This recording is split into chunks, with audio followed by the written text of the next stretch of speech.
Hi and welcome back to another quick guide. Today, I'll teach you how to do typing practice on computer. Typing practice on a computer helps improve speed, accuracy, and overall productivity. With regular practice, you can become more comfortable using the keyboard without looking at it. This guide will show you how to start typing practice on a Windows computer. To begin, turn on your Windows computer and make sure to log in. Open a web browser like Google Chrome. In the search bar, type Typing Practice website and press enter. Choose a site such as Typing Club. Click Get Started or start typing on a website if appeared.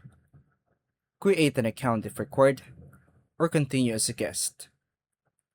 Follow the on-screen instructions for the first lesson, such as clicking any keys like enter to get started.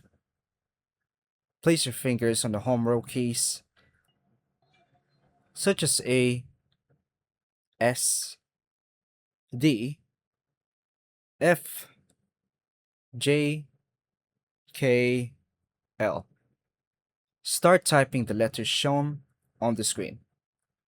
Focus on the accuracy first, not the speed.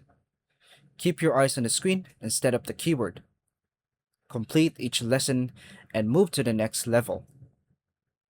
Practice daily for at least 10 to 15 minutes and track your progress and aim to improve your typing speed over time. Tip: maintaining proper posture and hand position helps prevent strain and improves typing efficiency. And that's all for now, folks. Thank you for watching.